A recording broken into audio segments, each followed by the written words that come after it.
की भारी आवाज गूंजी। केवल! नंदिनी का चेहरा सफेद पड़ गया। वह पलट कर देखती है। विवेक कई आदमियों को लेकर वहां आ रहा था। उसके साथ उसकी सौतेली माँ बिंदु भी थी। नंदिनी की सांसें तेज हो गईं। उसने झटके से अपना पैर पीछे खींच लिया। केवल हैरान होकर बोला, क्या हुआ नंदू? उसने नंदिनी का चेहरा दोनों हथेलियों में थाम लिया। तुम रो क्यों रही हो? नंदिनी के होंठ कांप रहे थे। उसकी आंखों से आंसू गिरने लगे। वह कुछ कह भी नहीं पाई, बस सामने देखती रही। केवल ने पलटकर देखा। भीड़ बढ़ चुकी थी। विवेक सीधा उसके सामने आया और बिना कुछ कहे उसने केवल को एक पंच मारा। केवल जो इस बात के लिए तैयार नहीं था, विवेक के ऐसे मरने से वह नीचे गिर गया और उसकी होठों के कोनों से ब्लड आने लगे। विवेक! नंदिनी चीखी। क्या कर रहे हो? छोड़ दो उसे, उसने कुछ नहीं किया है। अब आगे। बिंदु के हाथ अचानक हवा में उठे और एक जोरदार आवाज आई, क्योंकि बिंदु ने नंदिनी को एक जोरदार थप्पड़ मारा था। नंदिनी संभाल नहीं पाई और नीचे गिर पड़ी। उसका चेहरा लाल हो गया और आंखों में छुपा डर सबके सामने आ गया। बिंदु ने उसके बालों को कसकर पकड़ लिया और गुस्से में चिल्लाते हुए बोली, उसकी आवाज में कड़कपन था, ये सब क्या कर रही है तू? तेरी शादी मैंने विवेक से तय की है और तुम यहाँ इस लड़के के साथ। नंदिनी हैरानी से अपनी माँ की ओर देखने लगी। आवाज टूट चुकी थी। हमारी शादी माँ, पर हम। बिंदु ने बिना रुके एक बार और गुस्से भरी आवाज में कहा, चुप, आज ही तय हुआ है, अब कोई बहाना नहीं चलेगा। केवल कुछ दूर खड़ा सब देख रहा था, पर कुछ सुन पाने की जगह उसकी आंखों में बस खालीपन था।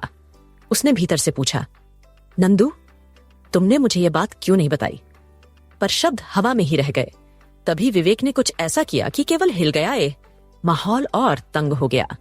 विवेक ने फिर एक बार एक पंच उसके पेट में मारा, पर केवल अभी भी नंदिनी को ही देख रहा था और नंदिनी भी उसे ही देख रही थी। अगले ही पल केवल की आंखों में गुस्सा भर गया और केवल ने पलटकर अपना रिएक्शन दिया।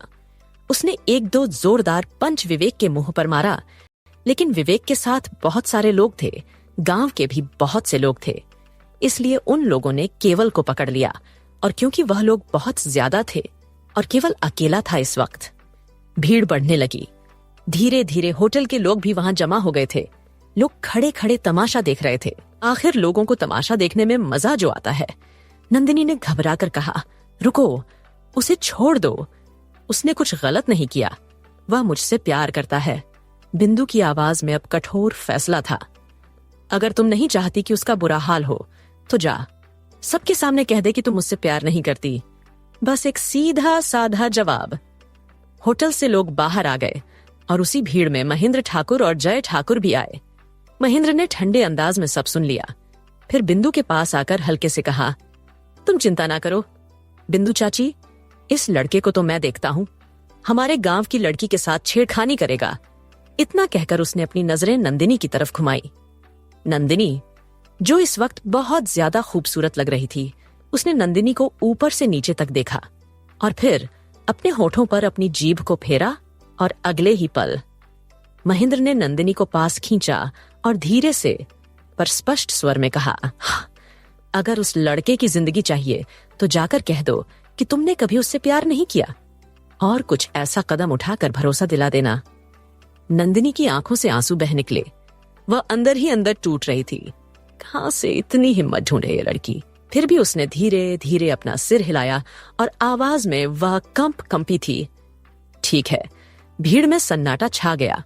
केवल ने आखिरी उम्मीद में कहा, बस एक बार बोल दो कि तुम मुझसे प्यार करती हो, बस एक बार।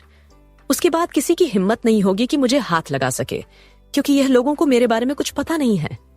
इतना कहते हुए केवल ने नंदिनी की तरफ देखा।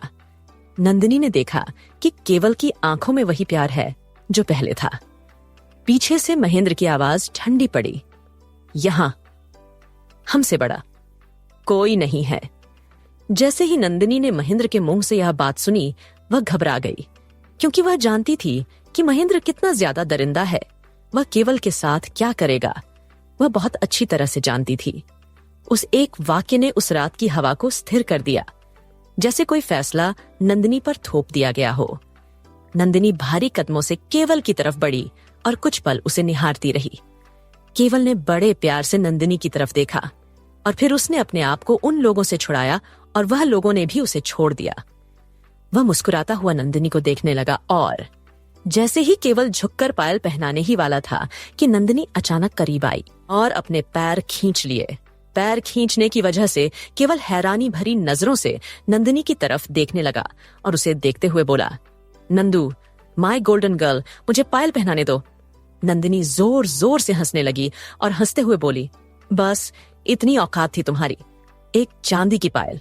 अरे, हम तो सोचे थे तुम हमारे लिए कोई हीरे की सोने की ऐसी कोई अंगूठी ले आओगे, पर तुम निकले वही चीप के चीप। उसकी हंसी में ठंडक थी पर लहजे में कोई कटु मजाक भी। नंदिनी ने केवल का मजाक उड़ाते हुए उसकी तरफ देखा और कहा, अरे, हम तो मजाक कर रहे थे तुम्हारे साथ और तुमने उस मजाक को भी सीरियस ले लिया। वो बोली। वो उसके चेहरे के पास आई, करीब से, और फिर थोड़ा पीछे हटकर गर्व से ठहाका मार दिया। तुम्हें क्या लगा हम तुमसे शादी करेंगे? तुमने अपनी हालत देखी है क्या? अरे, हमारी शादी जब होगी तो बड़े घर में होगी, जहां पर किसी चीज की कमी नहीं होगी। अरे, बचपन से तो वैसे ही हम कमी देखते आए हैं। अब अगर हमारे लिए बड़े घर का रिश्ता आया है, हम वहां जाएंगे ना।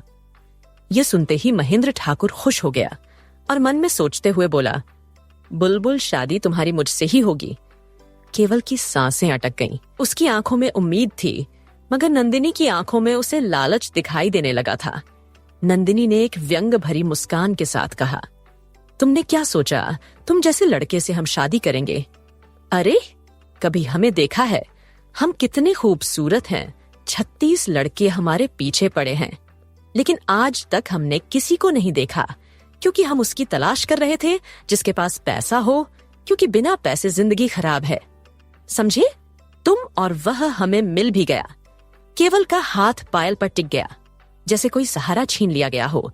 उसके होंठ से एक शब्द निकला, नंदू। नंदिनी ने एक शातिर मुस्कान दी, जैसे वह उसकी बेइज्जती करने के लिए ही उसे बुलाई हो। केवल के अंदर कुछ टूटने सा हुआ। वो कोशिश करने लगा।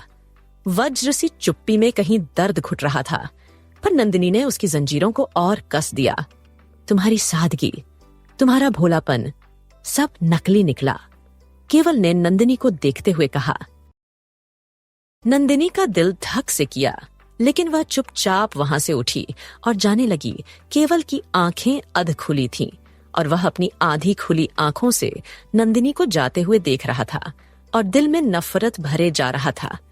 उसे क्या पता कि नंदिनी के साथ क्या हुआ है, लेकिन नंदिनी ने उसे पलटकर नहीं देखा और चुपचाप वहां से सीधा अपनी सौतेली मां के पास गई और उनका हाथ पकड़ा और वहां से निकल गई। वहां खड़ी सभी लोग तमाशा बिन बने देखते रहे। किसी को कोई फर्क नहीं पड़ रहा था। किसी का दिल टूटा था, या आज किसी का दिल जुड़ा था तो किसी का दिल टूटा था। दोस्तों, आज का चैप्टर कैसा लगा कमेंट्स बॉक्स में जरूर बताइएगा। लाइक कीजिए, शेयर कीजिए और कमेंट करना मत भूलिएगा।